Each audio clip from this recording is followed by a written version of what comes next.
So Summer Games Fest is now in the books, and it was a 2-hour show that probably didn't have to be that long, but still, there were a bunch of announcements there, and I put out a tweet where I was kind of just on the presentation, the show, and yeah, I'm still kind of at that point, but there were some announcements that I wanted to talk about here today, with one in particular that no one saw coming, and it's going to start quite the conversation around Sony, Microsoft, Nintendo, and just console exclusives in general. So if you guys enjoy this video, make sure you hit that like button and subscribe if you're new. So we're going to start with that title immediately because it did lead off the show. It was the first thing we saw, which was Lego Horizon Adventures. Now, this is from PlayStation, obviously. Once it starts up, okay, PlayStation logo there. If you take a look at the trailer on Sony's YouTube channel now, it comes up with PlayStation Studios, and that's because Gorilla, their logo's there. Clearly, they're working on it and in collaboration. So as we're watching this trailer, I'm going, okay, yeah, well, we know it's going to be on PlayStation, and we've seen PC as another platform. All right, that makes sense to me.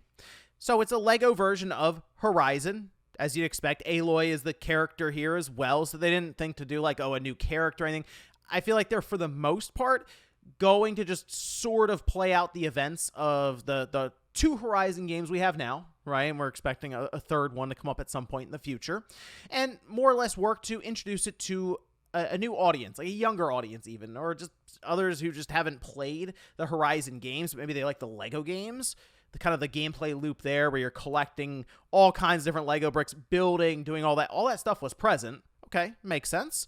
But then the logos flash up at the end for the platforms it's heading to: PlayStation, PC, okay, and Nintendo Switch. So, again, this is something that I think caught everyone by surprise. Holiday 2024, so we are expecting it later on this year, so in like 4 months or so, it should hopefully be out by then. But it going to Switch is very, very interesting. Now, we do have Sony San Diego, who makes MLB The Show for the Switch. So it's not like Sony hasn't done development for Nintendo's platform in the past, but not on this level necessarily, where you have Gorilla Horizon, which is a big franchise for Sony. And while it is obviously in collaboration with Lego, who, I mean, they probably wanted it a larger audience. They're like, hey, look, the Switch would be perfect for this. The audience there, where obviously a lot of families, kids have latched onto the platform that's over 140 million install size. We'd like to at least be able to try to tap into that. And on Sony's end, you know what? As the show was going on, I was thinking about this. That actually makes sense for them, considering they are trying to grow Horizon even more, and they're tapping into things even just outside of their PlayStation platform, as we've seen for PC. We hear about them doing maybe stuff on mobile phones. We've heard about them doing more and more series, and most likely we're going to see something for Horizon with that too, right? It's been discussed. So it kind of makes sense for them to put it on the Switch, not on Xbox, as they obviously see them still as a heavy competition technically, but on the Switch, if you can maybe introduce Horizon to a large install size there, and maybe they become interested in it and look outside of the Switch to get more Horizon, maybe that's Sony's thinking here. But that's be something that'd be interesting to follow, because there's a chance that a Horizon game could sell better on Nintendo's platform than it will on Sony's. And I almost wonder what kind of message that would send to Sony in the future. But either way, we'll get more information hopefully about that for a full release date. I'd say in like a month or two, probably through PlayStation blog, as we'll drop more information there. And hey, they'll be telling us about the Switch version apparently on PlayStation blog. But what I'm going to do here as I go through, I'll just pick out some of the games that I was interested in or caught my eye. And then when we do Newswave on Monday, I'll just go through everything. And I'll admit, there were a lot of games here, but I don't necessarily think it's all the games are going to be keeping everyone's attention as they went through the show based on reactions I've seen online. Star Wars Outlaws was there. Quick trailer. More gameplay at Ubisoft Forward's event. That's next week. I believe it's on the 10th. And every time I see a trailer here, I'm waiting for the lightsaber to pop up. I want to see if they give in and there's like, okay, no, you know what? This whole time you've gone through as a scoundrel, as you say, as a mercenary, and now you're all of a sudden you're force aware and you have a lightsaber. I'm waiting for it, because it is something obviously can fall back on every time. If it's not looking that interesting, here's a lightsaber. All right, great. Now people are interested again. But I wouldn't mind if they keep it kind of how they have it set up now and stay away from that just so it feels different, really. But we'll see more gameplay. It is slated to come out later on this year. Black Myth Wukong. This is coming to Xbox, and that was something that popped up immediately because there's no Xbox logo next to the August 20th release date. Apparently that's because it's currently delayed, and it seems like they're working through some technical hangups. Now, obviously, people are looking at the Xbox Series S as the reason, and probably, we've seen it before with something like Baldur's Gate, so there is at least precedent for that, so I can't necessarily say it's not the case here. But, I mean, the game still looks really, really good. August 20th, not that far away. I'll be picking it up there, I guess, then on the PlayStation 5. Although, who knows, maybe it'll run well on the Steam Deck? Well, we'll see. Most likely, they'll probably pick it up on the PS5. Batman Arkham Shadow. This is on the Quest 3 specifically. It's an exclusive to the VR headset. And this is still so weird because you feel like if Sony took things seriously with the VR2, that's the platform this would be made for. But instead, the Arkham game is on Meta's headset. And I don't have a Quest 3 yet. I'm looking at this, and I'm still kind of on the fence for it. I'm thinking about it still. I'm not really sure why there was no gameplay here. It's still coming out fall 2024. They did show off at least some cinematic stuff, and they introduced Rat King seemingly as the big bad in this, or the big villain in this game. But this seems like the perfect venue to show gameplay. Large audience here obviously tuning in, and at Gamescom, it could kind of get lost in the shuffle a bit, and also that's very close to its release in the fall 2024. Gamescom is what, like August, September, somewhere in there. So they're going to show us gameplay, and then it comes out a few weeks later. Not exactly imbuing a lot of confidence, we'll say, with that one. Dragon Ball Sparking Zero looks awesome. Fully on board. They've continued to show more and more characters, basically a trailer every couple of weeks now, just introducing like theme characters. Fusions, for example, they had a whole trailer on that, and it was Gogeta versus Vegito and stuff, and looks awesome here. They've been pointing out iconic scenes from the series, as you'd expect, Goku and Frieza on the doomed Namek planet, and it looks great. It is coming out October 11th, and if you've been keeping up with Newswave, that's about when we were guessing. That's typically when the Tenkaichi series come out. Each one is like the first half of October or something, so that makes complete sense.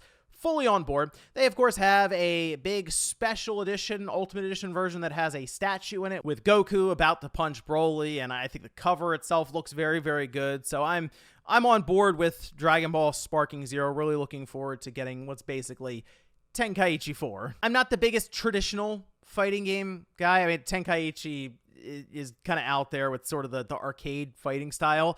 But Fatal Fury City of the Wolves, I at least want to acknowledge this. I think the art style looks awesome for this game. I mean, you have the characters that look very clean, and then the background has kind of the dots all over the place, so it looks like it's jumping directly off of the pages of different comics. It's coming early 2025, and there is a PS4 version. That's right, the PS4 lives on into 2025. Here's another interesting one, Mecha Break. And I point this out because I do enjoy Gundams in general, like the Gundam games, the different series and stuff. This one clearly playing into that as a mecha game. But August 2024 is a closed beta in the summer, and the thing that caught my eye is up to 60-player Battle Royale combat. I'm not really sure how that exactly looks as they sort of describe it, maybe as people are kind of separated and you're fighting in different stages. If it really is just 60 players on a big map and there's mechs flying and boosting all over the place and blowing stuff up, that could be kind of an interesting experience to at least see how that plays out. So I'm at least going to keep my eye on Mecha Break and see how the closed beta apparently happens this summer. Power Rangers Rita's Rewind looks great. I mean, I really like the revival of these classic beat-em-up games. We've been getting them for years and years now, and I just like that trend has continued. And I mean, come on, the callback to what to me looks like, as I'm seeing this trailer, the Super Nintendo beat-em-up Power Rangers game, which was awesome. I got a kick out of that back in the day. I had rented it many times over, and then eventually I just ended up with the game. Like, I think it was like a birthday or Christmas or something. I just got the game. It was when Power Rangers was going crazy back in the 90s. Trust me, I'm sure many of you remember that. It was like one of the hottest toy line, movie, TV, everything, right? And that game I have a lot of fond memories of. I'm sure it hasn't aged the best, but then I see this, I'm like, well, okay, this looks like that, just kind of modernized and brought up to current systems and stuff. Full beat 'em up. Some of the levels, by the way, had different perspective where it almost turns into kind of a shooter. So I am fully on board with this one. Absolutely excited for Power Rangers Rita's Rewind. We did have another look at Skate, and I feel like this game has been developed at kind of a snail's pace so far. I mean, they still mention it's pre-alpha, and now they're doing stuff with M Corp, so they had the whole trailer for that. That's going to be tying into the Skate universe and how they're setting up, I guess, that entire storyline, or what you're going to be doing as like your main character playing through something that's not necessarily going to be single player, because the big push for this one is that it is very multiplayer driven. They've talked about getting this on mobile phones as well, and that wasn't something that the community wanted to hear right away. Like, oh, hold on, we're going mobile phones with this thing too? So you start seeing this trailer, and yeah, you have people who are kick flipping and ollieing all over the place, all in one big area, so it does play off almost like a massive multiplayer skateboarding game, but I guess the idea is a connected world skateboarding game where you and a ton of people can drop in to one room and just play, which you could do with the like Skate 3, but not on this level. This looks like they had that idea of multiplayer and went to like a whole other galaxy almost with it. How will that work out? That is it's a great question. It seems like something we won't have the answer to for quite a while, because console testing is coming later this year. We are still years off from this new Skate game officially releasing in 1.0. They closed out with Phantom Blade Zero, which is a game we already knew about, and Jeff did say going into this that there wasn't going to be a one more thing, some big surprise at the end. And sure, Phantom Blade Zero, while it's a game that I think wowed people, I think they heard that and they're like, oh, okay, well, we'll see how it is, which Jeff did have to reinforce that it is real gameplay. If you remember, there was a debate there where it seemed like they fabricated some of the gameplay. Nope. Not the case, as they showed it again here with even the HUD at times appearing. They had some of the button prompts on screen where you're mashing triangle if you're in like a sword clash. And I mean, it looks like an action samurai style game, which we have been seeing quite a few of those recently. But this sort of sets itself apart because I think like the movement, the animations, the choreography between your character and different enemies still looks really, really good. It looks better than the average game sort of in this genre. Apparently they're doing a world tour for the demo, which means you have to be in certain places at certain times, obviously. But one of those places is Summer Game Fest now. So people will be trying this game seemingly at the event, and I'm sure we'll get impressions and thoughts on controls, movement, the feel of the game, and if it is lining up with what they've been showing us. I feel like this would have been, again, another good time to just drop the demo, although maybe it's a very controlled demo and they're not prepared and they're like concerned that it could break or people could data mine it. Who knows? But maybe we'll get to a position where they do release a demo for this after they complete their world tour. But those were some of the more interesting titles to me at Summer Game Fest. It wasn't every title, obviously. There's still a few here that I'll be including in Newswave on Monday when we just basically rapid fire through a bunch of different announcements here. And as I mentioned, I was kind of just on the presentation, this whole show, mostly because Jeff did go into it and work to set expectations. Like, hey, don't expect the world here. Don't expect Kingdom Hearts or anything like that, where people have been amping themselves up, like just trying to will the trailer into existence here from Square Enix. So going into it with the lowered expectations and coming out of it the other side with those lower expectations going in, I'm not like disappointed. I'm not like overly excited from it. I'm just kind of in the middle, and that's why I posted like the And the thing with these presentations, and it is tough because Jeff could have the most structured, quick-moving, fast-paced presentation that fits into an hour even, which I do think this felt longer than it needed to be, right? Like 2 hours for some of the stuff here, it probably didn't need to be that long.